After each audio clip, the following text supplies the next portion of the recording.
meminimalkan dampak negatif yang ditimbulkan oleh peraturan itu terhadap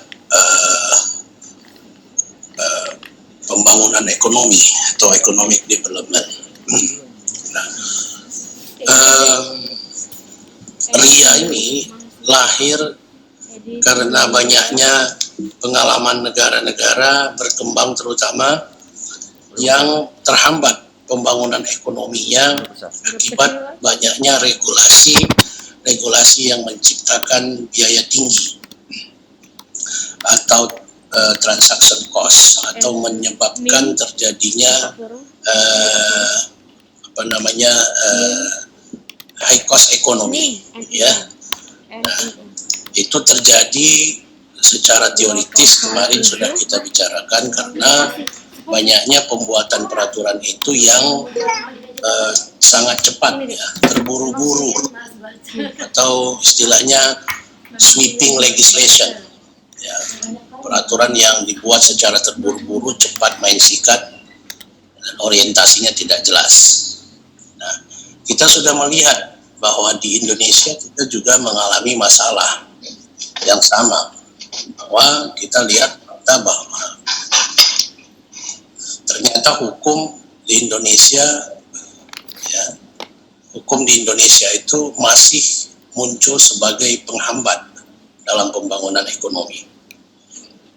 Hukum di Indonesia kemarin sudah kita bahas banyak menciptakan biaya transaksi atau transaction costs yang harus ditanggung oleh pelaku ekonomi dan pada akhirnya dia ditanggung oleh konsumen berdasarkan mekanisme harga atau price mechanism yang diciptakan oleh pelaku usaha. Jadi sederhananya ketika hukum itu menciptakan biaya yang tinggi yang menyebabkan cost production daripada pelaku usaha itu meningkat dan itu menyebabkan daya saingnya menjadi menurun, maka dia akan mengakumulasi hambatan tadi menjadi biaya yang kemudian diturunkannya menjadi harga yang harus dibayar oleh konsumen. Jadi konsumen kita di Indonesia akhirnya banyak menanggung beban biaya yang semestinya tidak ditanggung oleh konsumen. Harga-harga di pasar itu menjadi lebih tinggi dari harga sebenarnya karena banyaknya administrative barrier atau barrier yang diciptakan oleh regulasi yang harus ditanggung ketika akan bertransaksi.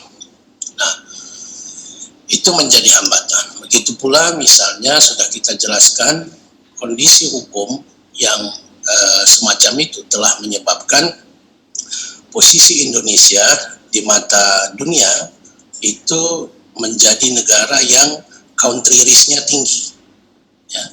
Negara dengan country risk yang tinggi, jadi negara yang kurang cocok untuk tujuan berinvestasi. Sementara kita punya keterbatasan dalam APBN untuk membiayai pertumbuhan ekonomi kita. Kita butuh investasi, baik investasi asing maupun investasi domestik.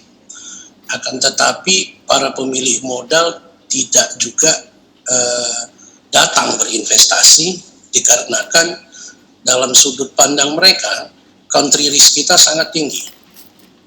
Resiko berinvestasi di Indonesia masih sangat tinggi. Salah satu persoalan yang menyebabkan country risk kita tinggi itu adalah regulasi atau hukum.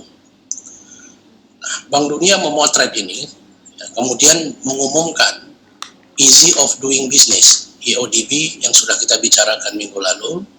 EODB ini dokumen yang dikeluarkan oleh Bank Dunia yang selalu menjadi rujukan para investor sebelum memutuskan untuk berinvestasi di suatu negara.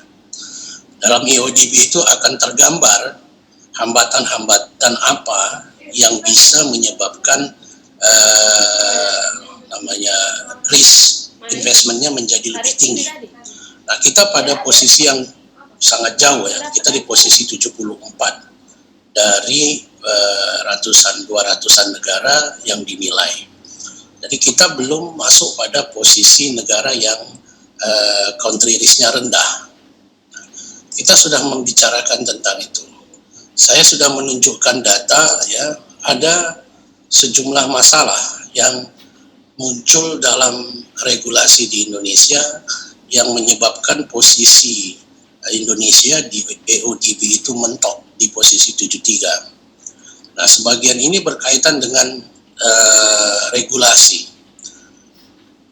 Kita sudah memperbaiki misalnya regulasi untuk memulai bisnis, itu sudah dipermudah sehingga World Bank menganggap itu sudah memadai, ya. Tapi untuk IMB, izin mendirikan bangunan, itu masih hambatan, masih belum mudah. Akses listrik sudah diperbaiki. Kemudian pendaftaran properti masih sulit, mendapatkan kredit masih sulit, hukum yang melindungi investor masih belum memadai, ya. Kemudian pencegahan pilot kita belum punya. Jadi peraturan kita masih cenderung mempermudah pilot untuk mengamankan posisi kreditor misalnya. Tetapi untuk mencegah pilot kita belum punya instrumen hukum yang memadai untuk itu. Nah, misalnya kalau di negara-negara lain mereka punya ketentuan-ketentuan tentang restrukturisasi, ya.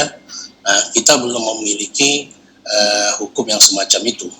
Jadi masih banyak kendala-kendala hukum yang di Indonesia yang menyebabkan posisi standing Indonesia di level global itu sangat rendah. Sementara itu kita perlukan untuk menumbuhkan kepercayaan pada pemilik modal, terutama pemilik modal asing, untuk datang berinvestasi, sebab APBN kita sangat kurang. Nah, oleh karena itu, di berbagai negara diperkenalkan regulatory impact assessment. Datanya sudah saya kirim kepada saudara. Ada buku bacaan-bacaan dari World Bank, ada bacaan dari EODB, OECD, dan lain-lain mengenai regulatory impact assessment. Regulatory Impact Assessment ini adalah sebuah program reformasi hukum.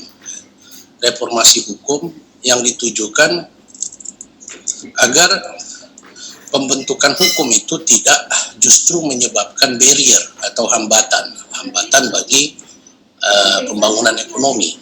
Atau dengan kata lain, ini adalah sebuah metode untuk memastikan dari awal agar hukum yang terbentuk itu justru tidak menjadikan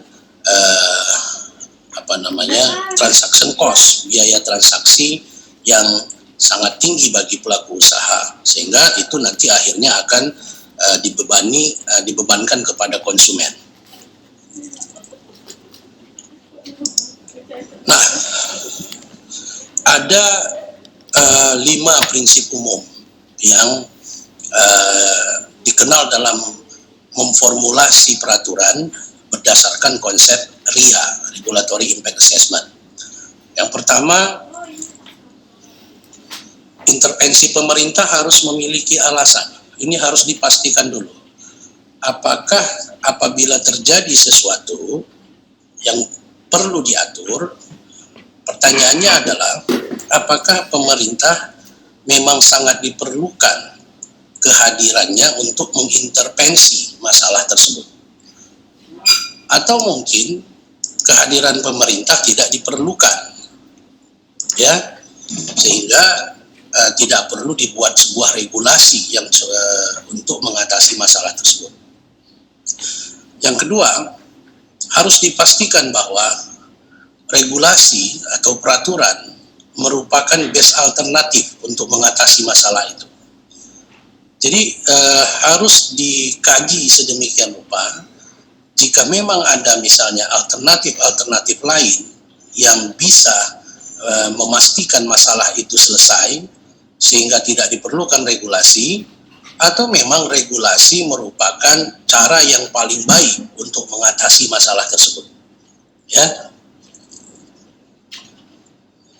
Karena membuat regulasi bukan mudah, dia butuh biaya, ya. dan biaya perumusannya, biaya penegakannya itu tidak mudah, tidak murah. Kemudian benefit melebihi cost, itu juga harus dianalisis. Sebesar apa manfaat yang akan dimunculkan regulasi itu kepada masyarakat secara keseluruhan, dan manfaat itu harus melebihi biaya yang diperlukan untuk menegakkan aturan itu dan membentuk aturan itu. Jadi jangan sempat benefit yang dihasilkan dalam suatu regulasi itu jauh lebih kecil dibandingkan biaya yang dibutuhkan untuk membentuk regulasi itu atau menegakkan regulasi itu. Kemudian prinsip keempatnya adalah dilakukan konsultasi publik pada setiap sesi daripada pembuatan, tahap dari pembuatan regulasi itu harus dilakukan konsultasi publik, sehingga para stakeholder, ya, pihak-pihak yang berkepentingan terhadap regulasi yang akan dibuat itu bisa memberi masukan dan bisa menjelaskan apa sebenarnya permasalahan yang sedang mereka hadapi. Jadi tidak bisa membuat regulasi itu hanya di belakang meja atau diberikan kepada kampus tanpa melihat dan melibatkan stakeholder. Jadi naskah akademik sekarang kan banyak dibebankan, serahkan saja kepada kampus untuk menjustifikasi agar pemerintah bisa membuat sebuah regulasi. Tetapi jarang sekali dilakukan konsultasi publik kepada stakeholder atau pemangku kepentingan yang berkaitan langsung dengan apa yang akan diatur. Itulah sering yang terjadi di negara kita. Ketika regulasi itu muncul, maka stakeholder itu bereaksi. Kadin bereaksi, asosiasi pengusaha bereaksi, masyarakat bereaksi. Ya, kenapa? Karena kurangnya konsultasi publik pada saat regulasi itu dibuat. Sangat minim sekali konsultasi publik. Sehingga cenderung regulasi dibuat itu hanya melibatkan para akademisi atau melibatkan para politisi tanpa melibatkan pemangku kepentingannya, ya. Kemudian yang kelima adalah no unnecessary burden, adverse impact. Harus dipastikan bahwa regulasi yang dibuat itu justru tidak akan membuat dampak lanjutan, ya, impact lanjutan yang bisa menyebabkan kondisi masyarakat menjadi lebih terbebani. Nah, semacam itu. Bagaimana prosesnya dalam RIA? Yang pertama, tidak ujuk-ujuk langsung mengajukan ide untuk membuat suatu peraturan yang baru. Tetapi lebih dahulu mestinya mereview peraturan yang sudah ada. Makanya banyak kita temukan ada perubahan-perubahan peraturan daerah, perubahan-perubahan peraturan pemerintah, ya, peraturan daerah dibuat baru, peraturan pemerintah dibuat baru, tetapi ketika kita bandingkan dengan yang lama, sebenarnya perubahannya tidak signifikan. Kita bandingkan dengan peraturan yang existing, perubahannya tidak terlalu signifikan. Mungkin hanya 3 atau 4 pasal saja, yang sebenarnya masih bisa dilakukan dalam bentuk dalam bentuk peraturan perubahan, bukan baru. Itu kan memakan biaya yang cukup besar. Nah, oleh karena itu semestinya yang dibuat adalah pertama, direviewlah terlebih dahulu regulasi-regulasi yang sudah ada, supaya nanti bisa ditentukan apakah diperlukan sebuah regulasi baru atau regulasi yang lama itu yang diperbaharui, sehingga biaya pembuatannya dan dampaknya bisa lebih kecil dibandingkan dengan membuat suatu regulasi baru, memasukkan hal-hal baru yang belum juga tentu didasarkan pada satu analisis yang komprehensif. Sehingga akhirnya begitu peraturan itu diundangkan, ya, justru menimbulkan masalah-masalah baru. Jadi review existing regulation itu yang pertama. Di mana hambatan-hambatannya? Yang kedua, filter propose regulation. Peraturan-peraturan yang diusulkan baru itu harus disaring, yang mana yang sangat urgent, yang mana yang sangat dibutuhkan oleh masyarakat, ya, yang mana yang bisa diperbaiki dengan melakukan perubahan-perubahan tertentu dari peraturan yang sudah ada. Jadi ini berkaitan dengan prolegnas atau prolegda misalnya. Jadi membuat peraturan itu bukan sekedar hutang legislatif, tetapi memang didasarkan pada suatu kebutuhan nyata untuk menyelesaikan sebuah masalah atau beberapa masalah. Nah, jadi jangan sampai nanti begitu peraturan itu dibuat, ya dia hanya mengisi lemari-lemari perpustakaan atau lemari-lemari buku, tetapi tidak bisa dilaksanakan atau tidak bisa direalisasikan karena justru muncul masalah-masalah baru. Nah, itu prinsip RIA, Regulatory Impact Assessment. Nah, prosesnya ya untuk meminimalkan economic impact yang bisa menghambat pembangunan ekonomi, maka RIA itu dibangun berdasarkan 6 tahapan proses analisis hukum. Dan setiap tahapan ini disertai dengan konsultasi publik atau konsultasi kepada stakeholder. Ya. Nah, itu secara luas. Yang pertama, rumusan masalahnya apa? Yang kedua, identifikasi tujuannya. Inilah yang disebut oleh NIHAD sebagai clear identification of the goals. Jelas identifikasi tujuan-tujuan peraturan itu mau dibuat untuk apa, untuk menyelesaikan masalah apa dia dibuat. Bukan sekedar karena itu sudah menjadi daftar dalam prolegnas atau prolegda. Ya. Kemudian alternatif tindakan. Apa alternatif tindakan yang bisa diambil untuk menyelesaikan masalah ya yang sedang terjadi itu? Apakah membuat peraturan merupakan alternatif terbaik untuk mengatasi masalah itu, atau masih ada cara lain yang lebih berbiaya murah, lebih efektif dibandingkan dengan membuat peraturan? Baru berikutnya adalah alternatif tindakan, analisis biaya dan manfaat. Itu harus dikaji. Ya. Sebesar apa manfaat yang akan diperoleh dari peraturan-peraturan yang akan dibuat itu, dan sebesar apa biaya yang akan diperlukan untuk mengadakan peraturan itu dan menegakkannya. Sebab biaya ini akhirnya akan ditanggung oleh masyarakat.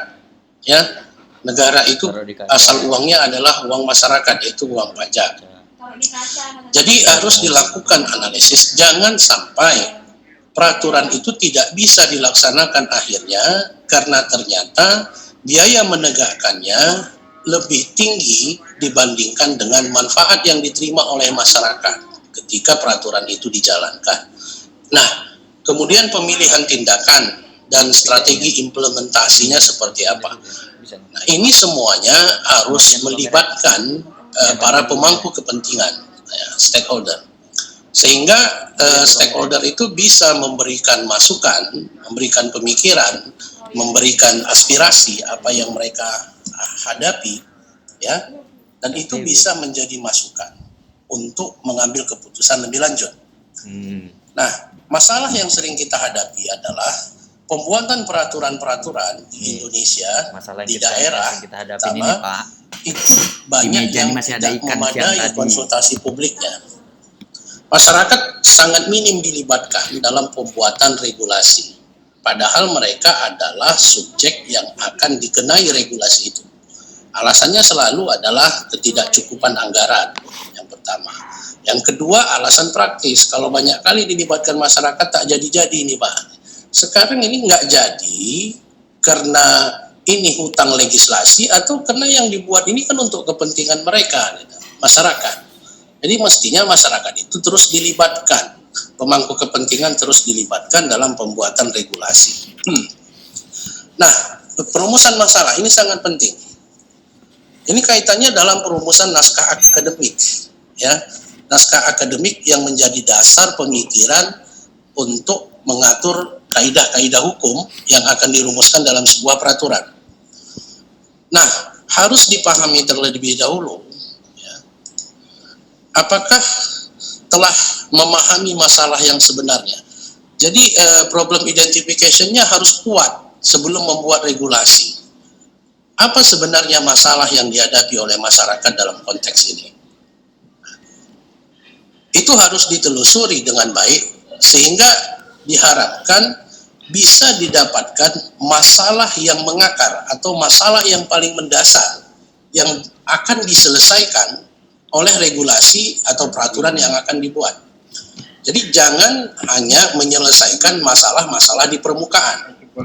Ya, seperti teori gunung es, ya. Masalahnya nampak sedikit tetapi ternyata akarnya sangat besar. Nah, kalau mau membuat peraturan, maka semestinya yang ditelusuri adalah masalah-masalah pada akar persoalannya, bukan masalah-masalah yang sifatnya teknikal, bukan masalah-masalah yang sifatnya sangat praktis, tetapi harus bisa digali apa yang menjadi akar persoalannya.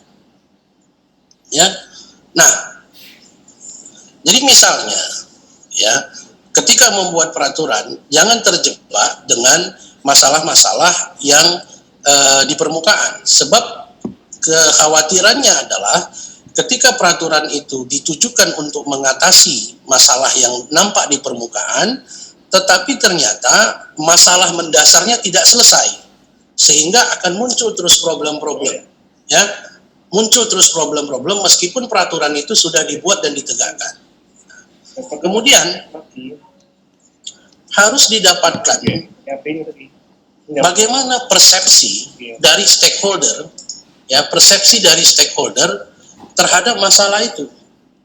Jadi masalah yang akan diselesaikan dalam suatu peraturan yang akan diatur kemudian penyelesaiannya itu tidak bisa semata-mata dari perspektif penguasa atau dari perspektif akademisi yang menyusun naskah akademiknya, tetapi harus melibatkan persepsi stakeholder.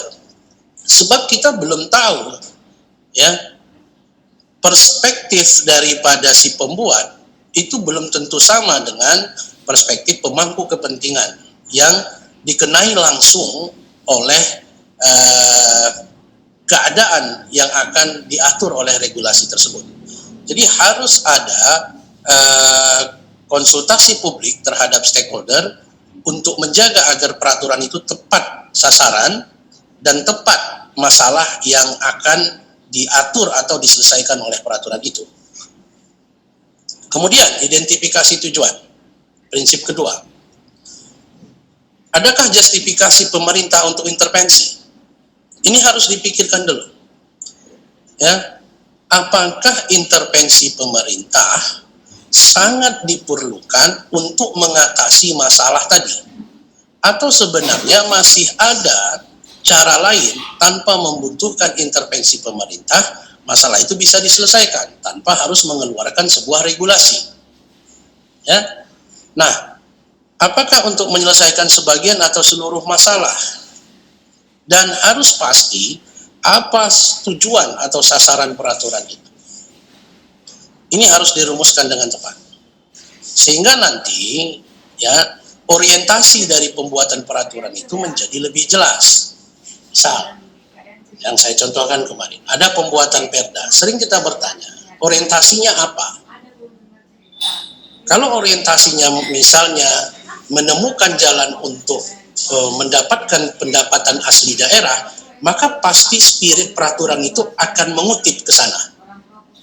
Tetapi kalau misalnya orientasi itu adalah untuk memperbaiki layanan, kemudian untuk memberikan mutu layanan publik yang lebih berkualitas dan lain-lain, maka orientasinya akan ke sana. Jadi kesalahan dalam mengidentifikasi tujuan regulasi itu akan menyebabkan regulasi yang dibuat mengalir kepada tujuan itu. Sehingga masalah yang sebenarnya menjadi tidak terselesaikan, dan justru bisa masyarakat justru terbebani dengan peraturan-peraturan itu. Ya. Nah,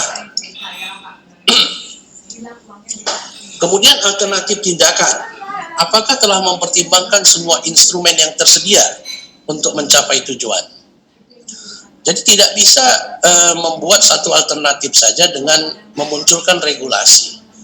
Dia harus dipikirkan apakah masalah itu masih bisa diselesaikan dengan instrumen-instrumen lain yang tersedia. Apakah ada alternatif lain yang lebih baik di samping membuat regulasi? Ya, karena kalau membuat peraturan itu akan mengikat masyarakat banyak. Begitu dia dipositifkan sesuai dengan secondary rules, maka dia tidak mudah ditarik. Dia harus diterapkan. Nah, kadang terjadi adalah masalah itu sangat kecil. Kita harus membunuh seekor lalat dengan menggunakan bazooka, ya, yang akhirnya tidak efektif. Cukup diusir sebenarnya, ya. Tapi harus dibuat instrumen canggih, regulasi yang besar hanya untuk menyelesaikan masalah yang sebenarnya masih bisa diselesaikan dalam tataran eksekutif, dalam tataran-tataran lain. Bagaimana kalau tidak dilakukan apa-apa? Mungkin juga masalah itu bisa selesai dengan prinsip do nothing. Ya, nggak usah diatur.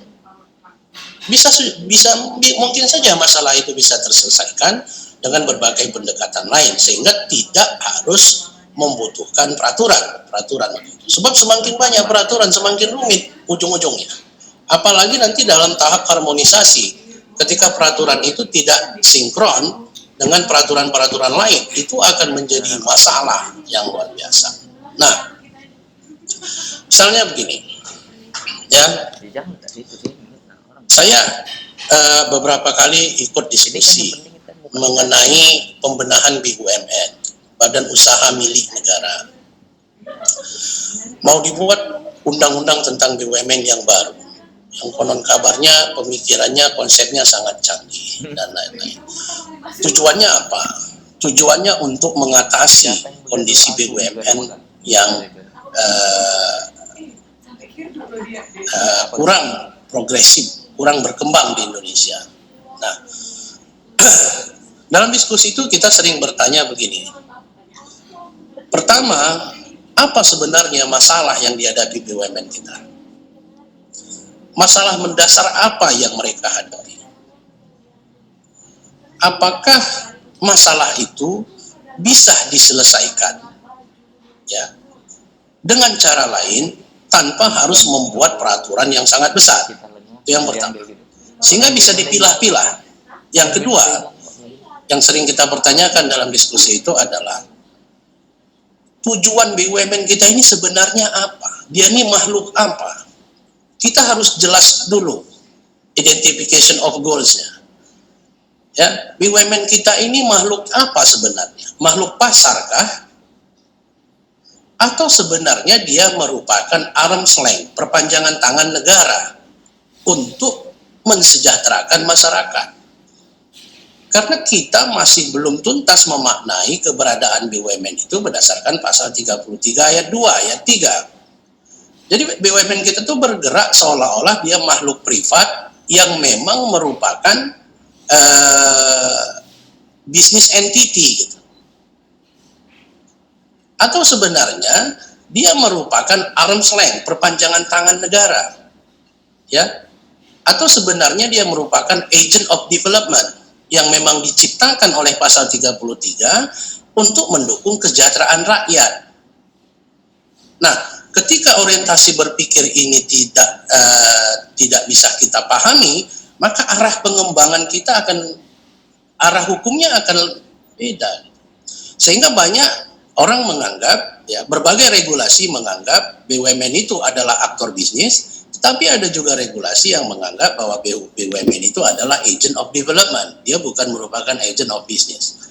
Kesulitan ini sampai sekarang menghantui BUMN, ya. Sehingga mereka sendiri susah memposisikan diri, ya. Apakah mereka ini sebenarnya agent of business atau mereka sebenarnya adalah agent of development?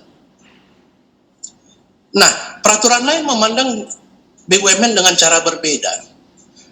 Sebagian memandang bahwa BUMN itu adalah bagian daripada public entity dan kekayaannya merupakan kekayaan negara, tapi sebagian mengatakan bahwa BUMN itu adalah private entity dan kekayaannya bukan lagi merupakan kekayaan negara. Sehingga ketika pemerintah mengeluarkan regulasi-regulasi lanjutan untuk mengembangkan BUMN, cenderung akan bertentangan, ya dianggap bertentangan dengan peraturan-peraturan yang lebih tinggi. Maka puluhan masalah pengujian terhadap BUMN di Mahkamah Konstitusi dan juga di Mahkamah Agung. Dan anehnya, banyak daripada putusan-putusan itu juga memiliki pemahaman yang berbeda-beda, sehingga makin membingungkan juga. Nah, misalnya, pejabat BUMN, apakah dia pejabat negara atau bukan pejabat negara? Kita sempat diributkan tentang persoalan itu. Ya. Nah, MK memutuskan bahwa anak-anak BUMN itu ya bukan merupakan entitas negara, sehingga dia merupakan entitas privat. Sebab di situ tidak ada lagi kepemilikan negara secara langsung mencapai 51% misalnya. Maka itu mereka mengatakan bahwa BUMN-BUMN yang demikian sudah bertransformasi menjadi perusahaan-perusahaan swasta. Nah, itulah cara berpikir peraturan pemerintah nomor 72 tahun 2016. Tetapi DPR berpikir lain. Wah, itu namanya privatisasi terselubung. Kalau dengan cara begitu, aset negara bisa mudah dipindahkan. Negara ini bisa cepat bangkrut, ya mereka. Nah, ketika dibawa ke Mahkamah Agung berpikir lain lagi. Bahwa anak-anak BUMN itu yang dibentuk berdasarkan PP 72 2016 itu memang sudah bertransformasi dia sebagai entitas privat, tetapi dia tidak sama dengan PT biasa. Bingung lagi kita, maksudnya ini apa lagi? Gitu. Ya. Nah, sehingga sekarang itu menyebabkan BUMN-BUMN itu susah dikembangkan karena semerautnya berbagai peraturan yang melingkari mereka. Maka akhirnya sekarang impact-nya adalah ya, kekhawatiran yang terlalu berlebihan dengan para pengurus BUMN untuk melakukan inovasi-inovasi bisnis, tindakan-tindakan bisnis yang berisiko tinggi. Sehingga mereka lebih memilih berlaku sebagai safety player, pemain aman, supaya tidak kena kasus korupsi. Sementara kalau kita lihat dari undang-undang PT, itu sudah salah. Ketika seorang direksi memainkan peran sebagai safety player, ya sebenarnya itu dia sudah tidak benar lagi. Sebab pekerjaan direksi menurut undang-undang PT itu adalah pekerjaan mengelola risiko. Risiko dalam bisnis adalah inherent, sesuatu yang tidak bisa dihindarkan, sesuatu yang harus dikelola, dan bisa saja risiko itu akan lahir dalam bentuk kerugian. Jadi ketika para direksi BUMN itu tidak berani mengelola risiko, justru bersifat safety player, nah kita maklumi karena mereka takut nanti dituduh korupsi dan lain-lain. Nah, risikonya adalah yang kita hadapi sekarang. BUMN kita itu justru menjadi beban anggaran yang sangat besar. Ya. Nah, kenapa? Karena berbagai regulasi yang dibuat untuk mengatur dia, ya, tidak harmonis dan memiliki perspektif yang berbeda-beda tentang tujuan dan makna eksistensi dari BUMN itu. Jadi di akar persoalan itu tidak selesai. Nah, selalu kita mengotak-ngatik BUMN itu dari aspek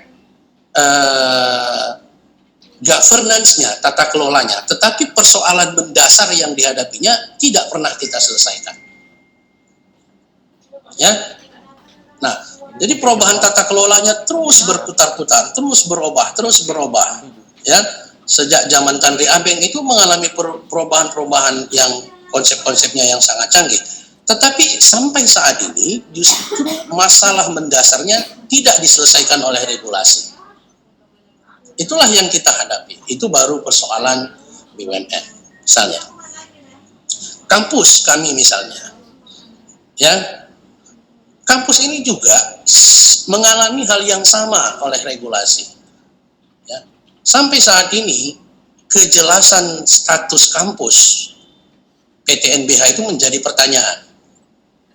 Ya, sebagian mengatakan dia sudah seperti entitas korporat dengan pola yang sekarang, sebagian menyatakan dia badan hukum publik, sebagian menyatakan bahwa dia mirip BUMN. Nah, sehingga kami sendiri di kampus ini membuat tata kelola agak bingung karena tidak duduknya ya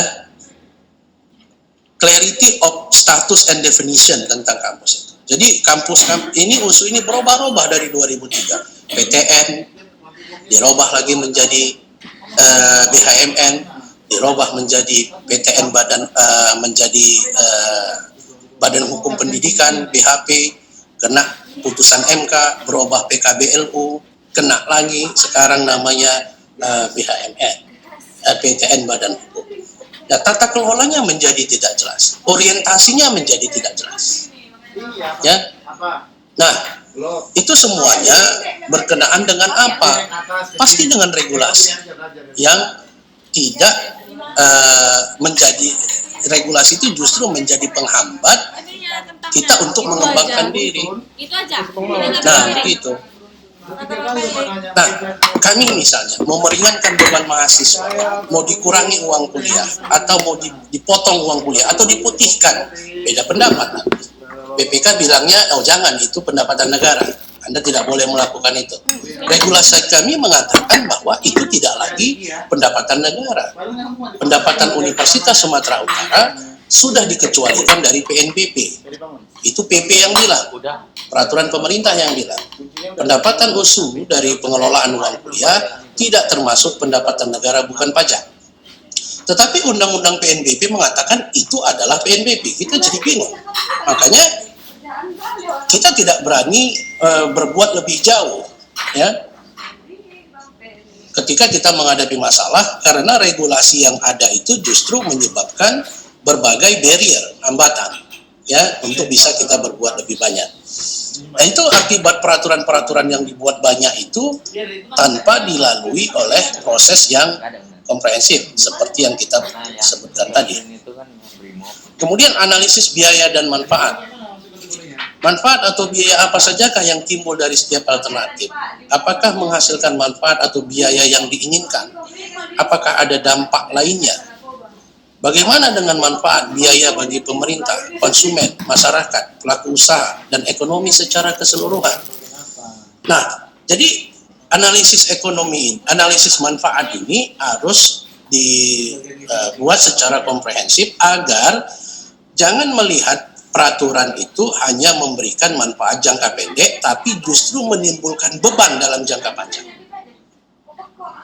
Misal, banyaknya pungutan-pungutan, bukan salah, nggak salah daerah memungut PAD-nya, itu sah secara hukum. Ya.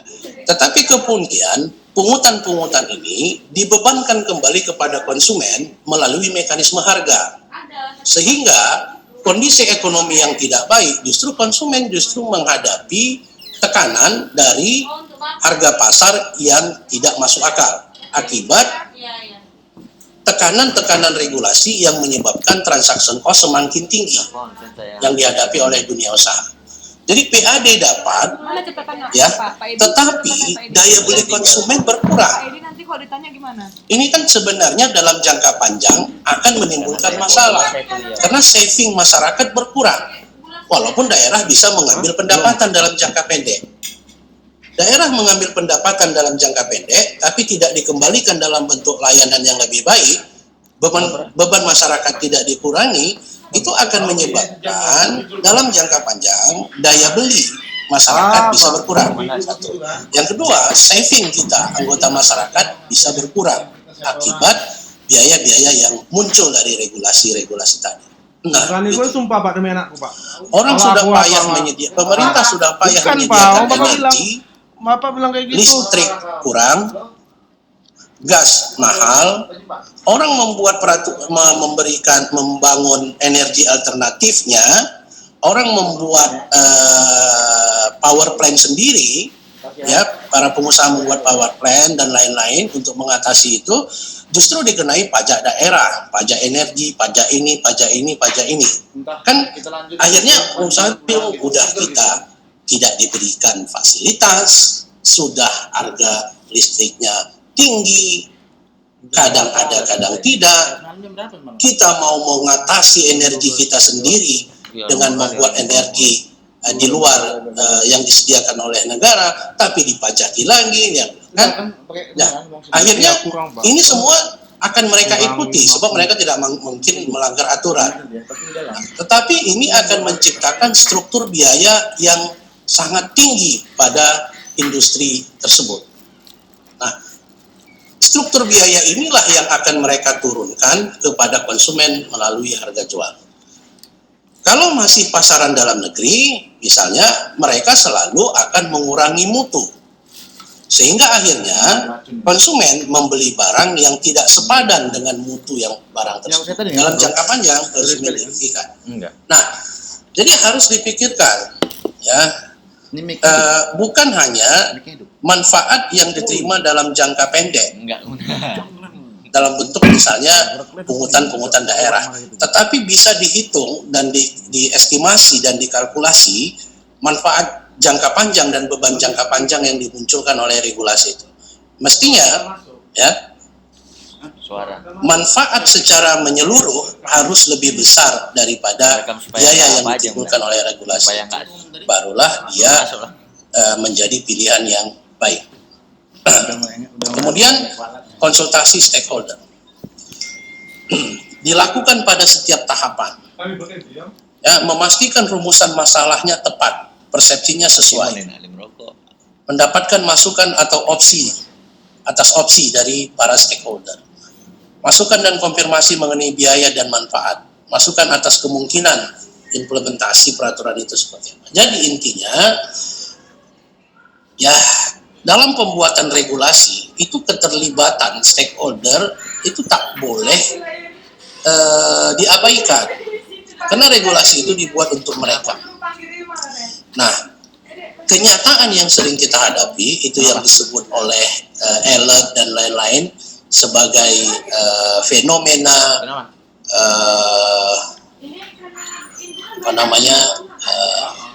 peraturan yang main sikat itu, sweeping legislation. Kebanyakan regulasi dibuat tanpa melibatkan stakeholder. Tiba-tiba muncul regulasi. Ketika muncul ke regulasi ekonomi, justru yang paling pertama bereaksi marah, misalnya Kadin, kita kan bingung. Dia adalah stakeholder terbesar, tapi kenapa kemudian dia yang pertama bereaksi? Berarti kan dia tidak dilibatkan dalam pembuatan kebijakan tadi atau peraturan tadi. Nah, saya sering juga begitu, Pak, kita libatkan stakeholder supaya kita tahu apa masalah yang sebenarnya. Jangan, Pak, banyak kali nanti cerita orang itu, rapatnya rame, panjang, nggak siap-siap. Loh, itu kan rakyat Bapak, kan harus kita dengar. Sekrea apapun orang itu kan kita harus tahu apa masalah yang mereka hadapi. Ya, buku-buku yang kami baca itu nggak bisa tahu apa masalah yang sedang mereka hadapi dalam konteks yang paling akurat. Nggak usah lah, Pak, anggaran pun tak cukup untuk itu. Jadi begitulah, ya, kita buatlah naskah akademiknya, habis itu bawa ke DPR. Entah kapan dibicarakan dengan masyarakat kita nggak tahu, yang penting tiba-tiba jadi undang-undang dia. Kemudian jadi peraturan dia. Kemudian studi banding. Padahal tidak terlalu perlu, ya kan? Apa yang mau di studi bandingkan? Biaya lagi. Kadang copy paste-nya peraturan itu tinggal mengganti nama daerahnya aja, ganti nama provinsinya, ganti namanya. Tak pernah dilakukan sesuatu yang komprehensif supaya dia tidak menimbulkan beban. Nah, akhirnya ketika peraturan itu dibuat, ya, maka muncul reaksi. Atau ketika peraturan itu dibuat, justru tidak bisa dilaksanakan, tidak efektif dia. Peraturan tentang larangan merokok di tempat-tempat tertentu, mulai dari undang-undang, PP sampai Perda, ada ribuan jumlah Perda di Indonesia tentang larangan merokok di tempat-tempat tertentu. Jadi peraturan itu enggak juga. Berapa biaya yang kita perlukan untuk membiayai pembuatan peraturan itu? Apakah itu dilaksanakan? Enggak juga. Padahal mungkin manfaat dari peraturan itu sangat besar. Ya. Mengapa dipermudah pembangunan infrastruktur oleh regulasi? Saya pernah ikut diskusi. Orang bereaksi. Ini nanti kalau dipermudah semua pembangunan infrastruktur, ya, semua pembangunan infrastruktur dipermudah, ini kapitalis yang akan mendapatkan manfaat. Ini para pemilik modal yang akan mendapatkan manfaat. Semua regulasi tentang pembangunan infrastruktur, jalan tol dan lain-lain dipermudah. Saya bilang, bagaimana diskusinya dengan kaitannya dengan cost and benefit-nya? Saya bisa terima.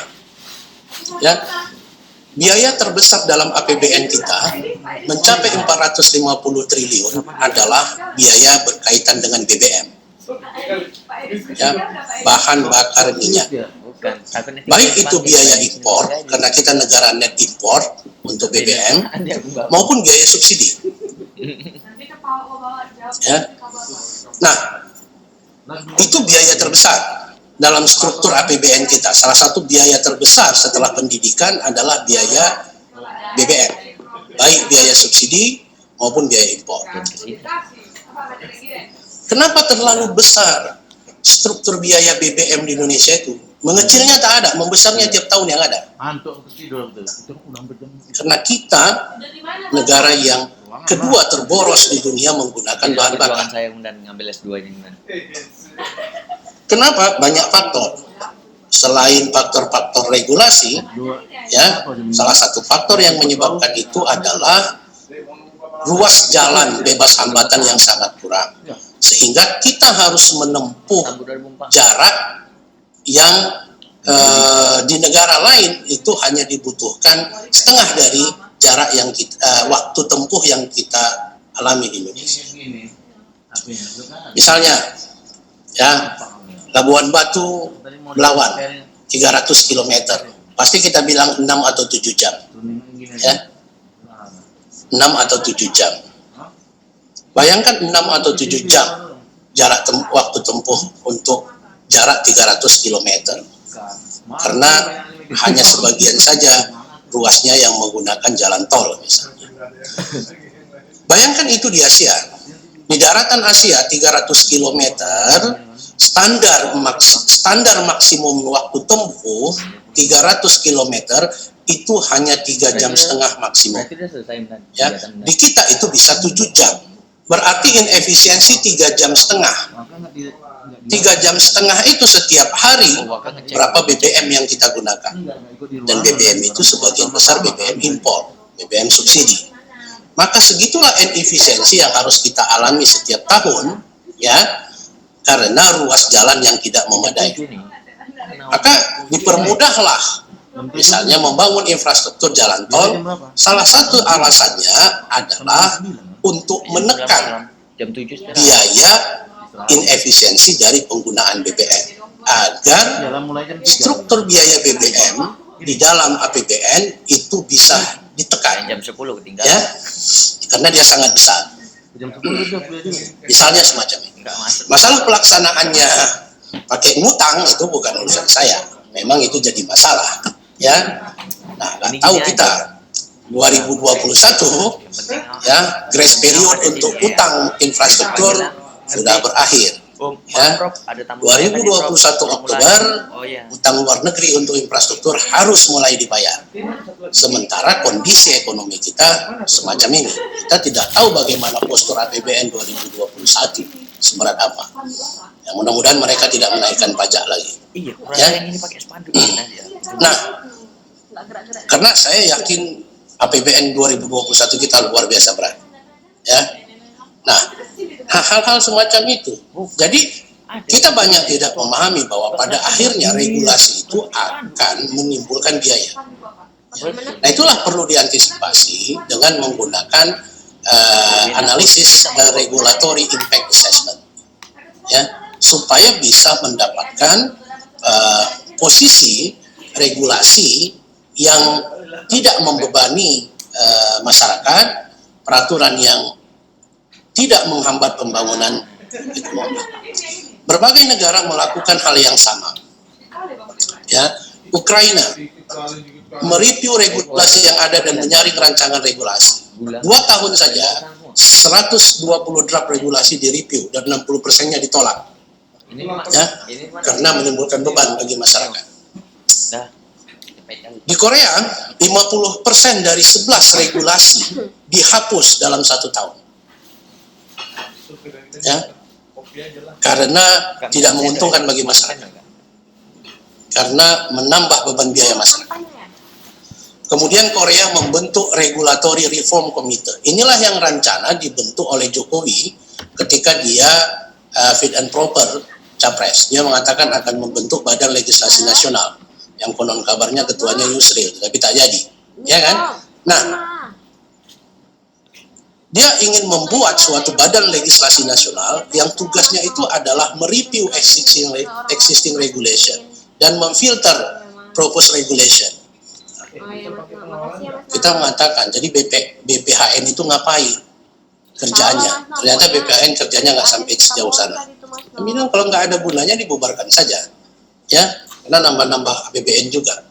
Nah, jadi di berbagai negara itu dibentuk semacam regulatory reform committee yang memang pekerjaannya adalah untuk melihat, menganalisis berbagai regulasi yang bisa menyebabkan beban kepada ekonomi dan beban kepada masyarakat. Korea, negara yang ekonominya sangat maju, ya, dari 11.000 regulasinya 50% dia hapuskan. Karena itu ujung-ujungnya menimbulkan beban kepada masyarakat dan menyebabkan cost yang sangat tinggi. Ya, nah itu.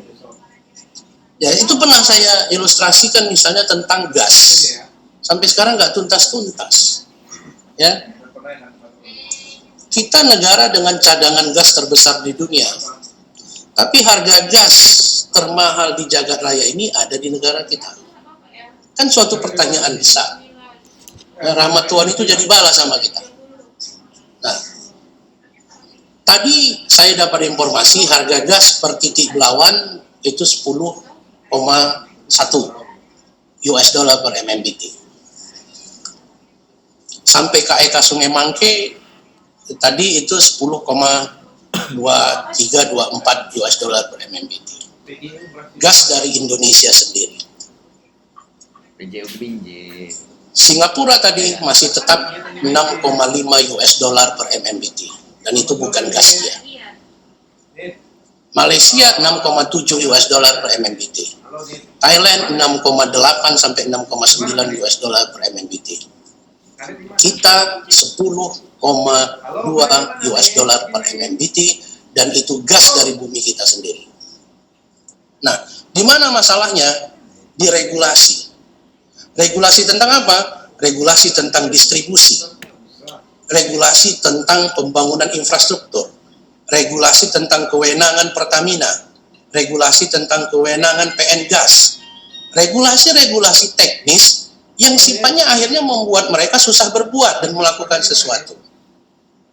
Rentang birokrasi menjadi lebih tinggi, pengambilan keputusan menjadi lebih panjang, ya, dan lain-lain, yang akhirnya si Pertamina juga bukan uangnya sendiri, tapi uang bank. Dia ditetapkan membayar pokok dan bunga sesuai dengan waktu yang ditentukan.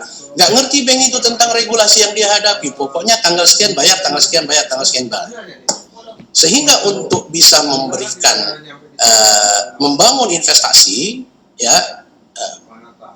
Pertamina itu harus membayar biaya yang cukup besar, terutama untuk kredit yang dia gunakan. Dengan demikian harga jual gas menjadi lebih tinggi. Itulah yang kita hadapi. Regulasi itu sekali lagi akan digunakan menjadi faktor pembentuk struktur harga oleh pelaku usaha ketika dia terbebani. Nah, pemerintah menyadari itu, tetapi kesemrautan itu tidak mudah diselesaikan. Kalaulah dibuat proses penyelesaiannya per regulasi, maka kita ketinggalan jauh dari negara-negara tetangga negara-negara berkembang yang 10 tahun yang lalu sudah menggunakan RIA. Dan mereka sudah melakukan apa yang kita pelajari ini. Maka pemerintah, saya katakan kemarin, saat ini menggunakan cara shortcut, cara yang paling cepat untuk meminimalkan impact regulasi terhadap ekonomi, yaitu dengan menggunakan omnibus. Jadi cukup satu peraturan, kemudian mengkoreksi peraturan lain. Walaupun praktek ini tidak dikenal di tradisi Eropa kontinental. Praktek ini cenderung bisa bertentangan dengan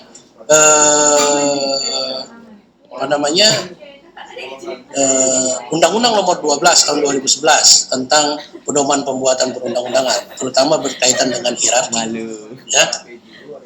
Nah, itu dampak impact yang harus diterima. Mungkin pemerintah memandang bahwa cara yang paling cepat untuk bisa menyelaraskan regulasi-regulasi ini adalah dengan suatu cara yang sangat bombastis, yang dalam konsep keilmuan namanya itu tadi, omnibus law.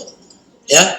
Nah, itulah yang terjadi sekarang, karena memang susah menyelesaikan impact barrier yang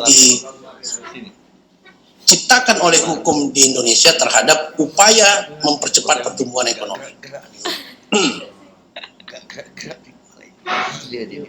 Itu dia. Kemudian Kenya, membuat enabling business environment approach. Dia membentuk deputi deregulasi dalam Kementerian Perencanaan dan Pembangunan Nasionalnya, menerapkan single business permit policy yang kemudian kita terapkan di Indonesia dengan namanya PTSP atau OSS. Tahan kali udah masuk kayak gitu ya. Teorinya sangat bagus, pelaksanaannya masih dikeluhkan oleh para pelaku usaha. Ya. Dulu kita untuk mengurus perizinan, ya, lamanya minta ampun dan tak jelas kapan selesainya.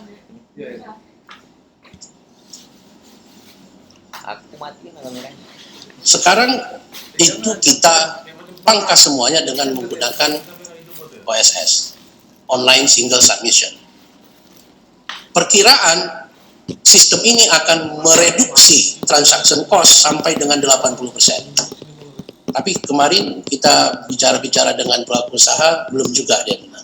Karena masih rumit juga, masih banyak juga syarat-syarat yang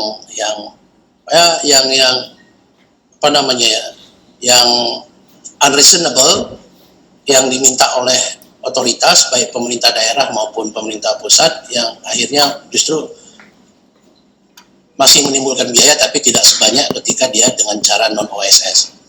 Nah, di Kenya, single business permit policy itu mengurangi transaction cost sekitar 70%, sehingga biaya transaction cost-nya untuk perizinan turun menjadi 70%. Nah, kemudian Kamboja sekarang menunjukkan tren pembangunan ekonomi yang lebih baik. Investasi dia secara keseluruhan mengalami peningkatan yang signifikan. Dia melakukan simplified registration procedure and no cost reduce barrier to formalizing, yang mengakibatkan berdampak bahwa keinginan masyarakatnya untuk berusaha mengalami pertumbuhan signifikan, ya, karena dipermudah oleh pemerintahnya untuk berusaha. Nah, itulah dia yang sekarang poin-poin yang kita bicarakan ini semuanya ada di omnibus untuk klaster kemudahan usaha, bukan klaster tenaga kerja. Itu isu yang berbeda. Klaster kemudahan usaha. Ya. Nah, misalnya apa yang dihadapi oleh usaha kecil mikro di Indonesia? Kita selalu membanggakan UKM itu sebagai cornerstone dalam pembangunan ekonomi. Kalau terjadi krisis, mereka lah harapan kita untuk menyerap tenaga kerja. Mereka lah harapan kita untuk menghasilkan devisa. Mereka lah harapan kita untuk bisa menahan devisa. untuk bisa menyebarkan distribusi kesejahteraan melalui upah dan lain-lain. Tapi ketika mereka memohon kredit, bank tidak mau menerima mereka karena struktur usaha mereka tidak dikenal oleh hukum, apalagi yang usaha mikro. Karena kalau mohon kredit harus jelas entitas usahanya, CPK, PTK, Firmaka, susah. Ya, kalau mereka mau mengurus badan hukum, mereka dikenai biaya yang tinggi. Modal harus 50 juta sekian menurut undang-undang PT, setoran harus sekian, permit lagi dan lain-lain. Maka ketika kita mengatakan bahwa usaha mikro kecil itu adalah cornerstone, mestinya hukum kita mendukung mereka. Ya, bukan justru hukum menciptakan barrier yang susah mereka hadapi untuk mengembangkan diri.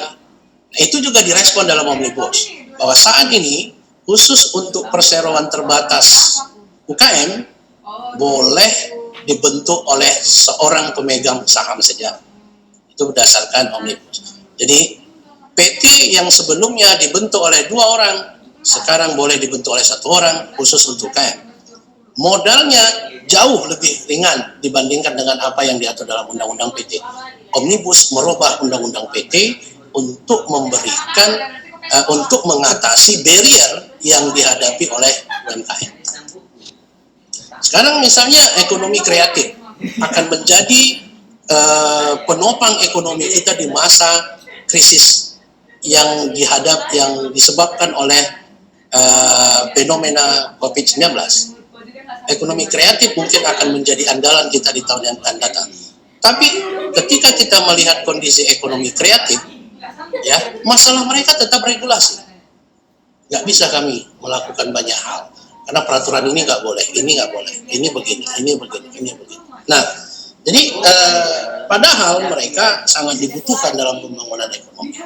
Jadi masih banyak ya regulasi-regulasi yang ada saat ini memberikan impact barrier, hambatan ya. Nah, bagi pembangunan ekonomi Indonesia. Nah, itu yang problem yang kita hadapi. Jumlah peraturan terlalu banyak. Ada yang mengatakan kemarin peraturan perundang-undangan di Indonesia yang positif, yang berlaku jumlahnya lebih kurang 85.000 peraturan. Ya.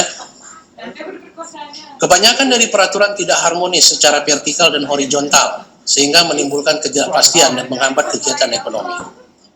Kesulitan melakukan sinkronisasi secara parsial masing-masing peraturan karena membutuhkan waktu dan biaya yang relatif besar. Pemerintah memilih pendekatan omnibus untuk mempercepat reformasi regulasi. Ya, nah secara teknikal juridis itu tidak masalah, tetapi secara substantif memang masing-masing klaster itu harus memerlukan pembahasan yang sangat memadai.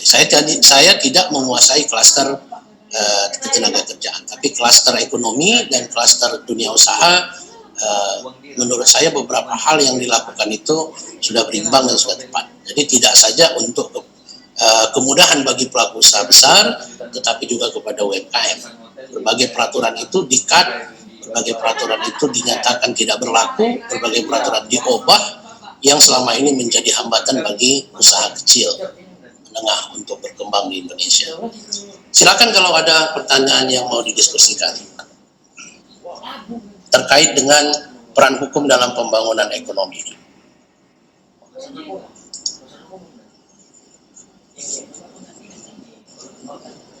Bahannya sudah saya kirim itu, jadi colong Anda baca, memang itu sedikit melanggar Sumpah Pemuda, karena Sumpah Pemuda mengatakan kita sudah bersumpah menggunakan bahasa yang satu, bahasa Indonesia.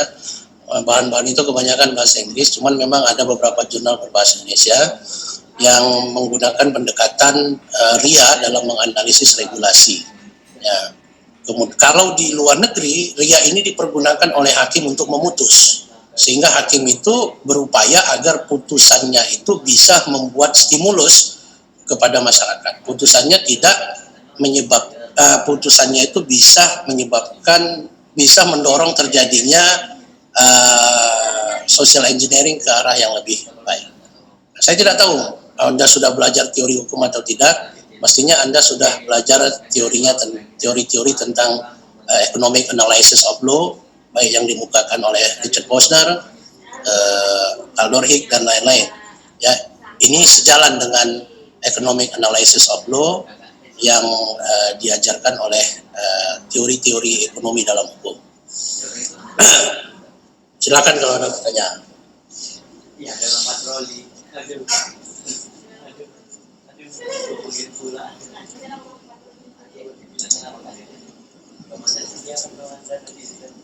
Ada pertanyaan?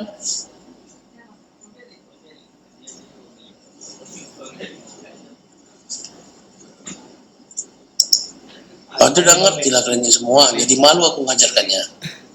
Pak, ada yang mau ditanya Pak Dokter. Silakan Pak Dedi. Pak Dedi kayaknya nih, dari suaranya tahu saya nih. Walaupun tak nampak orang. Menurut Pak Dokter, apakah Omnibus Law sendiri sudah dibuat berdasarkan pendekatan RIA? Nah, oke. Baik. Ada pertanyaan lain? Ada, Prof. Terkait hukum untuk menunjang pembangunan ekonomi, bagaimana kalau kita melihat sekarang kasus Korindo di Papua, Prof? Ya. Ya, saya justru melihat bahwa persoalan mendasarnya itu bukan memang regulasi-regulasi yang kemudian mendatangkan problematika baru, gitu. Ya, misalnya. Apakah ini karena memang azas kita itu sudah sekarang bersandar ke kapitalisme, bukan lagi pada kerakyatan, sehingga kemudian karena basisnya memang kapitalisme, memang apapun ceritanya itu menguntungkan para kapitalis, termasuk kayak tadi masalah pemberdayaan UMKM. Saya melihat justru kayak setengah hati gitu memberikan solusi untuk anak negeri gitu, karena justru gimana ya, itu yang saya rasakan. Itu bagaimana menurut pandangan Profesor? Terima kasih, Prof. Pertama, sebenarnya kalau pertanyaan Pak Dedi tadi mengenai omnibus, apakah omnibus sudah dipergunakan RIA? Ya, secara teknikal, kalau dikatakan omnibus itu menggunakan pendekatan RIA, itu tidak dilakukan. Ya. Tetapi per klaster sudah banyak itu dilakukan. Misalnya untuk klaster investasi. Untuk klaster investasi itu sudah banyak dilakukan. Ya. Dan kemudian untuk klaster dunia usaha lain itu juga sudah dilakukan. Ini kan omnibus ini mengumpulkan yang dulu sudah pernah dilakukan, kemudian dikompilasi menjadi satu undang-undang besar. Nah, kalau kita mengatakan bahwa sudah pernah dilakukan RIA kepada omnibus secara komprehensif, saya mengatakan tidak. Tetapi secara parsial untuk beberapa klaster itu memang dilakukan. Ya, maka oleh karena itu bisa diketahui peraturan pasal-pasal mana yang bisa menimbulkan adverse impact. Ya, itu untuk klaster-klaster tertentu. Karena di dalam omnibus itu tidak satu klaster, ada berapa klaster, ada puluhan klaster, dan ada 100 peraturan, 100 undang-undang yang diperbaiki. Kalau dibilang 100 itu dilakukan regulatory impact assessment, saya tidak yakin secepat kilat itu peraturan itu muncul. Nah itu. Tapi kalau untuk hal-hal tertentu, misalnya untuk direct investment, saya pernah ikut di situ dan memang kita melakukan RIA untuk itu. Terutama juga begitu juga untuk ekonomi kecil, kita juga melakukan RIA dan hasilnya itu ya pengurangan modal, kemudian penghapusan beberapa peraturan yang bisa menghambat UMKM. Tetapi untuk klaster ketenaga kerjaan, klaster lain, saya tidak pernah mendengar mereka melakukan RIA. Itu Pak Dedi.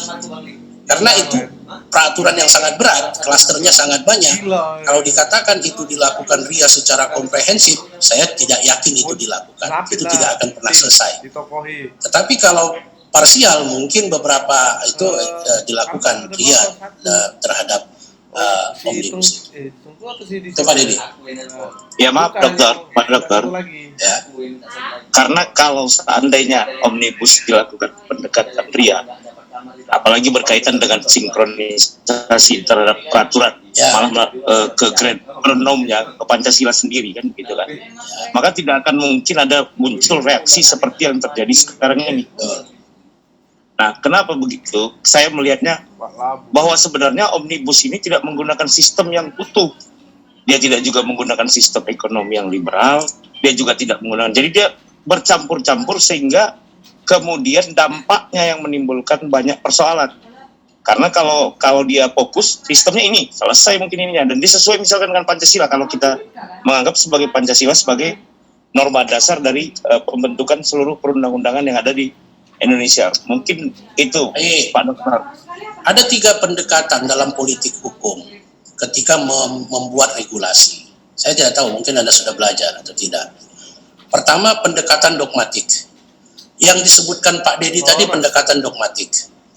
Ya, pendekatan dogmatik adalah pendekatan pembuatan hukum yang selalu akan diarahkan kepada filosofi, selalu akan diarahkan kepada tata nilai yang kuat, selalu akan diarahkan kepada upaya-upaya penyelesaian jangka panjang. Itu namanya pendekatan dogmatika hukum, pendekatan dogmatis. Yang kedua, pendekatan yang bersifat pragmatis. Ya, pendekatan yang bersifat pragmatis adalah pendekatan pembuatan hukum yang lebih ditujukan untuk mengatasi masalah yang sedang terjadi. Ya, mengatasi masalah yang sedang terjadi. Jadi dia tidak terlalu melihat konteks jangka panjang, tetapi dia melihat konteks yang sedang terjadi. Nah, saat ini di Indonesia, kalau Anda baca buku-bukunya Prof. Soli dan lain-lain, kita tidak berdaya menggunakan pendekatan dogmatis karena percepatan ekonomi persaingan yang sangat tinggi itu membutuhkan waktu ketika kita harus menggunakan dan memaksakan diri dengan pendekatan dogmatika. Saat ini yang kita gunakan misalnya untuk membuat hukum dengan menggunakan pendekatan yang sangat dogmatik, misalnya adalah RUU KUHP. Itu sangat dogmatik pendekatannya. Ya, lokal wisdom dipertimbangkan, ideologi dipertimbangkan. Nah, memang resikonya RUU itu sudah diajukan sejak tahun 1982. Ya, sampai sekarang kita belum tahu gimana persoalannya. Nah, ketika kita mau membuat satu pendekatan yang sangat dogmatik, tetapi rata-rata dalam hukum-hukum ekonomi itu jarang dilakukan pendekatan yang bersifat dogmatik, tapi lebih banyak dilakukan pendekatan campuran atau pendekatan pragmatis. Yang penting dia bisa menyelesaikan masalah krusial yang sedang dihadapi. Nah, saya mengatakan bahwa untuk omnibus memang dilakukan pendekatan tidak dogmatik, tetapi pendekatan yang sifatnya pragmatik. Ya, nah memang itu betul yang disebut Pak Deddy. Kita belum bisa mengetahui apa impact omnibus ini dalam jangka panjang, tetapi dalam jangka pendek dia bisa mengatasi masalah-masalah yang sedang dihadapi pada saat ini. Nah, itulah perdebatan dulu. Ya, sebenarnya sejumlah akademisi tidak merekomendasikan penggunaan omnibus, karena omnibus itu memang namanya pun omnibus, bus besar. Omnibus itu artinya bus besar. Ya, di dalam bus besar itu segala macam orang ada di dalam, segala macam penumpang ada di dalam, dan kita tidak bisa memverifikasi penumpang itu bayar karcis atau tidak, ini atau tidak. Yang penting sampai dulu ke tujuan. Kira-kira filosofinya semacam itu. Ya, dan sepertinya memang ya pemerintah memilih jalan pragmatis untuk bisa menyelesaikan persoalan-persoalan yang kita hadapi dengan menggunakan omnibus. Nah, itu dia yang pertama. Ya, kalau ditanyakan pendekatannya, saya mengatakan itu pendekatan pragmatik. Nggak mungkin omnibus menggunakan pendekatan dogmatis hukum di situ. Nggak akan mungkin. Ya, apalagi mau digunakan pendekatan RIA secara komprehensif, menurut saya tidak. Makanya muncul reaksi terutama dari klaster-klaster tertentu. Nah, kemudian yang kedua, pertanyaan kedua. Dari pagi telepon sudah sejak lama sebenarnya, ya, Anda boleh baca buku Satipto Raharjo, Prof. Soli, dan lain-lain yang mengatakan bahwa hukum ekonomi kita 35 tahun lebih memang berorientasi pada ekonomi pasar. Ya, dan prinsip-prinsip yang dianut dalam hukum ekonomi kita kebanyakan adalah prinsip-prinsip liberal. Ya. Nah, itu tidak bisa kita hindarkan. Kalau dulu Pak Soli membilangnya, Prof. Soli mengatakan itu adalah perkapte kapitalis, kapitalisme kaki semu. Nah, sekarang kita mengatakan kaki semunya itu sudah tidak semu lagi, memang sudah nyata. Ya. Nah, dalam berbagai hal memang ada dilema untuk menggunakan pendekatan ini. Nah, saya tidak tahu Anda sudah belajar teori economic analysis of law atau postmodernist theory of law. Saya penganut postmodernist theory of law. Saya tidak menganut paham positivisme, saya kurang menganut pada sociological jurisprudence, ya. Saya lebih kepada critical legal study dan kepada postmodernist theory of law. Bagi pemahaman teori yang saya pahami, ya, nah, pembuatan hukum di suatu negara, termasuk negara berkembang seperti Indonesia dalam konteks teoritis, itu tidak bisa dilepaskan dari political power relationship yang hidup pada saat itu. Ya, political power relationship, jenjang-jenjang, jaring-jaring kekuasaan akan selalu mempengaruhi hukum positif yang muncul pada saat itu. Sekarang sederhana. Kalau teori ini saya gunakan untuk melihat fenomenanya, pertanyaannya adalah posisi tawar siapakah sekarang yang paling kuat? Apakah posisi tawar pemilik modal, atau petani, atau buruh, atau masyarakat kecil? Ketika posisi tawar Anda katakan saat keuangan negara kita semacam ini, saat pertumbuhan ekonomi kita sekarang di klaster 4 hanya mencapai minus 1,2% dari 5% pertumbuhan ekonomi yang kita rencanakan, saat pasar modal sudah menyatakan krisis, ya, maka kekuatan posisi tawar saat ini pasti pada pemilik modal. Ya. Hukum akan selalu mengalir kepada superior dengan posisi tawar yang lebih kuat. Itu realitas. Ya. Itulah yang terjadi pada kebanyakan hukum ekonomi di Indonesia. Dalam posisi postmodernis atau critical legal study, hukum tidak pernah netral. Dia selalu akan mengarah kepada relasi politik kekuasaan, ya, political power relationship yang lebih kuat pada saat itu. Nah, kalau kita mau melihat ini, maka pertanyaannya sederhana. Posisi tawar siapakah yang saat ini lebih kuat dalam kondisi ekonomi global yang semacam ini? Dalam kondisi ekonomi kita yang agak seret semacam ini? Maka jawabnya adalah posisi tawar pemilik modal. Saya tidak ragu bahwa hukum akan banyak mengalir pada kepentingan pemilik modal. Nah, itu sering terjadi di berbagai negara. Maka apa yang nanti kita belajar tentang globalisasi pertemuan berikutnya, bagaimana pengaruh hukum dalam globalisasi ekonomi, bagaimana pengaruh pemilik modal dalam pembentukan hukum dan lain-lain. Nah, itu hal yang tak bisa kita hindarkan. Masalahnya bukan hanya di situ, ya. Masalahnya adalah faktor penyeimbang. Kalaupun itu sesuatu cara yang harus dipilih oleh pemerintah untuk menyelamatkan kondisi ekonomi, maka faktor penyeimbangnya seperti apa? Sah-sah saja itu dilakukan, tetapi faktor penyeimbangnya harus kuat. Ya. Nah, jangan sampai saya nggak mengajar pula teori sama saudara. Ada namanya Pareto efisiensi, ada namanya Kaldor-Heck efisiensi. Boleh saja sebenarnya hukum itu berpihak kepada orang yang posisi tawarnya lebih kuat. tetapi harus ada penyeimbang pada posisi tawar yang lebih remah. Satu. Atau paling tidak, hukum itu berpihak kepada orang yang diuntungkan, tetapi tidak membuat posisi orang lain menjadi lebih rendah. Itu namanya Pareto. Atau pakai Kaldor-Heath. Hukum memihak kepada sekelompok orang yang sangat diperlukan keberadaan dia, tetapi dengan asumsi dia bisa membayar sesuatu atau mengembalikan sesuatu kepada masyarakat yang lebih rendah, kepada masyarakat yang tidak mendapatkan keuntungan maksimum dari hukum itu.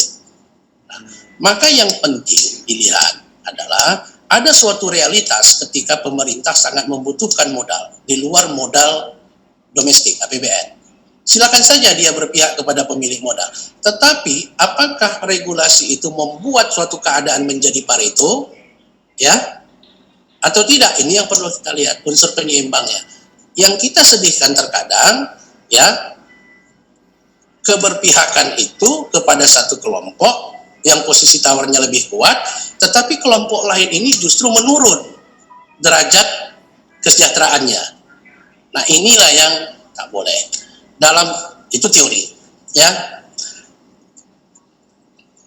Ini tak cocok kalau kita menggunakan pendekatan John Rawls. Kata John Rawls tak begitu. John Rawls mengatakan ketika struktur sosial, struktur ekonomi itu menunjukkan ketidakseimbangan, karena memang tidak mungkin dibentuk suatu struktur sosial yang seimbang kecuali negara bisa melakukan rekayasa sosial secara menyeluruh, maka kata John Rawls, hukum harus dibentuk berpihak kepada yang lemah, bukan kepada yang kuat. Nah, ini sebuah realitas sosial. Dilemanya semacam itu. Kalau saya ditanya pada saat ini, saya mengatakan bahwa memang hukum kita lebih berpihak kepada pemilik modal karena kondisi perekonomian saat ini. Apakah itu mestinya pemerintah bisa membuat titik-titik keseimbangan, ya, untuk bisa mengatasi masalah tersebut? Itu yang kita tunggu, ya. Nah, jangan sempat ada yang diuntungkan tetapi orang yang tidak diuntungkan lebih melarat hidupnya. Silakan saja pemerintah memberikan kemudahan pada pemilik modal, tapi masyarakat jangan lagi bayar uang sekolahnya, tapi masyarakat jangan lagi bayar berobatnya, tapi masyarakat sudah bisa mengakses pendidikan tinggi, tapi masyarakat sudah begini, silakan, nggak ada masalah, itu unsur penyeimbang.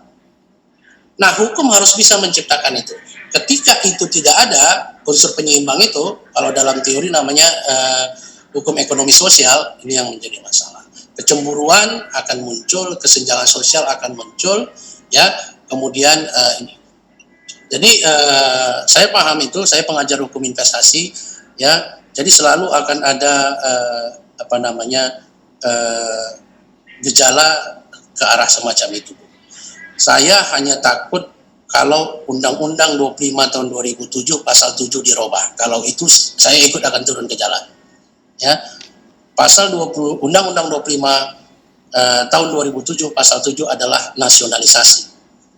Nah, itu jangan diubah-ubah. Kalau itu diubah kita ribut.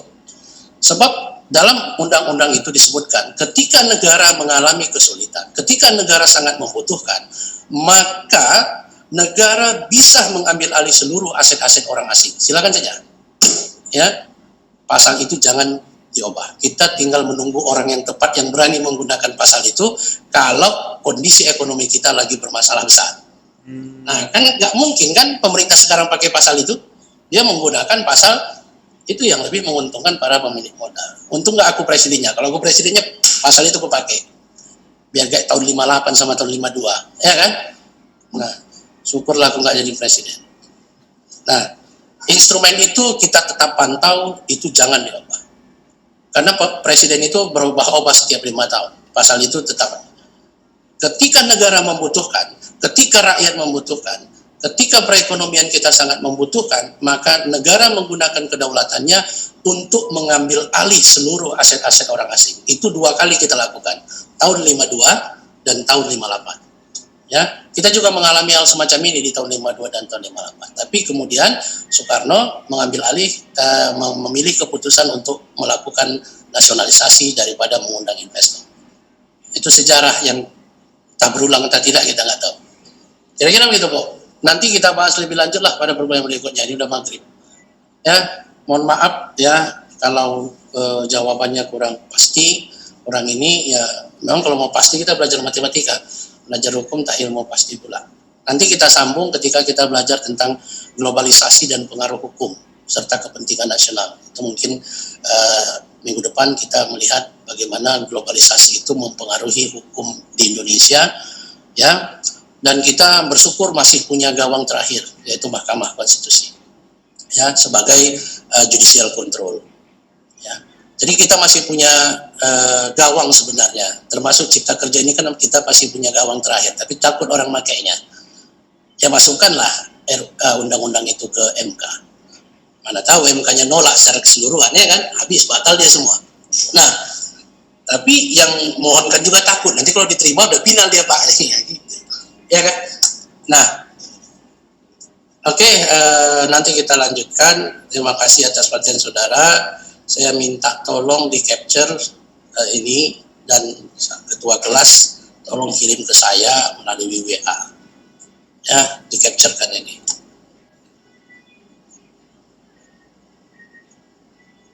Berarti 31 kurang 2 ada 29 mahasiswa yang hadir.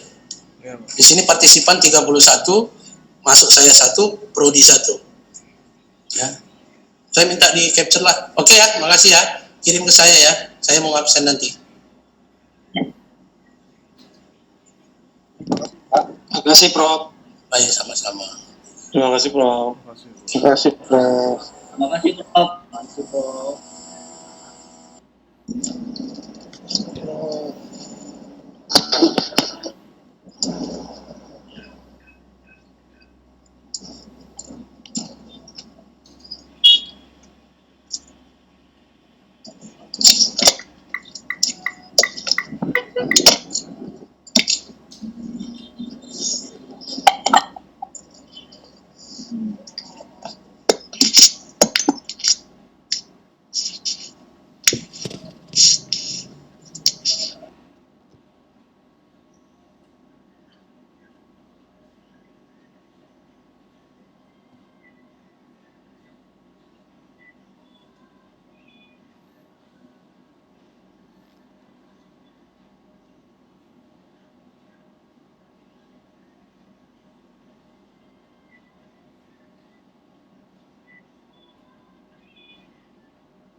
Istirahat.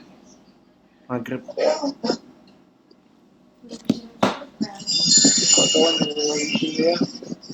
Kita yang kedua hari ini belum dikirim ya. Kawan-kawan yang kuliah kita yang kedua hari ini belum dikirim ya. Berita itu tarikan. Gimana tuh? Berita tarikan. Orang kejaksaan juga nih. Enggak. Berita itu tarikan. Kata lagi. Ini abang Samsung Bukan abang. kejaksaan. Kejaksaan. Ini abang. Hah? Gua charger abang banget tadi. Ya itulah.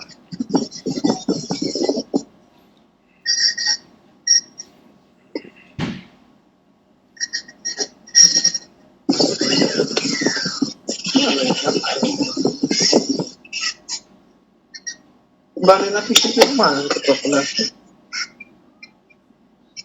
Balik di Dharma.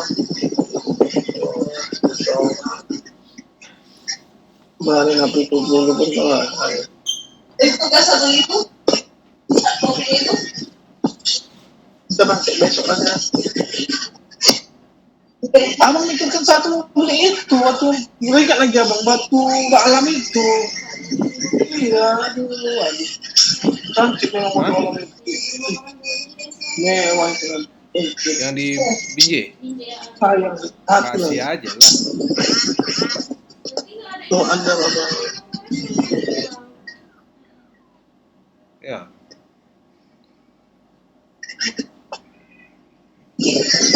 Itulah yang aku pikirkan. Abang kalau dia lagi aduh malas kamu. Jangan dia lagi. HP. Antum lagi lah cowok bilang apa lagi ya? Oh, lakimu. Itu yang pikirkan juga lagi satu. Capek, benar capek. Coba. Jelek. Jarang kali. Ya.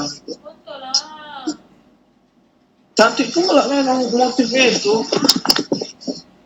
Gak sesuai. Hah? Jadi kalau aturan itu tidak apa lagi bisa buat? Tak ada. Buat apa lagi? Kalau bisa disediakan ya kan? Hah? Bisa diikutnya apa itu? Bisa. Gak bisa.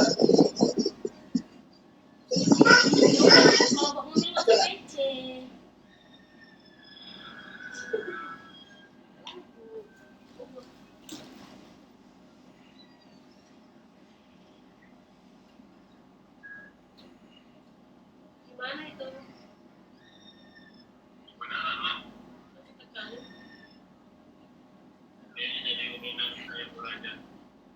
Oh, dokternya masih belum datang. Kalau misalnya keluar dulu, misalnya gini di sini nggak datang, keluar aja terus nanti ke murni ujuk-ujuk itu bisa nggak? Pakai ini rujukan bisa nggak? Nggak bisa. Bisa loh. Iya ngerti, cuma saya nggak datang loh. Maksudnya biar mama cepet siap gitu loh.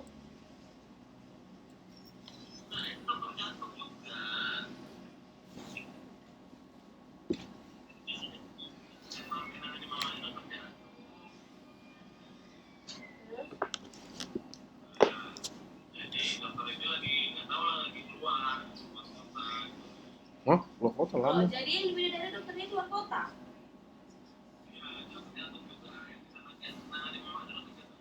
Iya ngerti loh sayang, cuman kan dia kalau kayak gitu nungguin dia pulang kayak mana? Kalau dia pulangnya tahun depan, dari tahun depan baru ditunjuk gitu.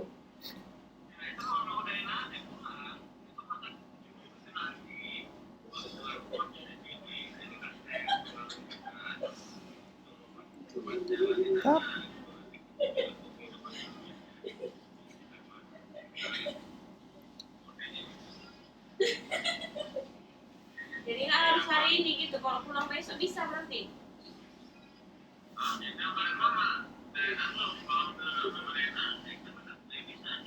Oh, minta untuknya nanti aja gitu.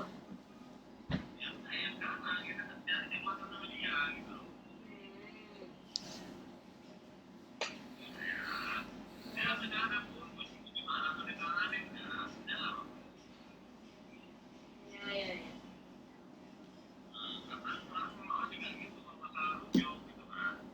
Iya sayang. Iya cinta.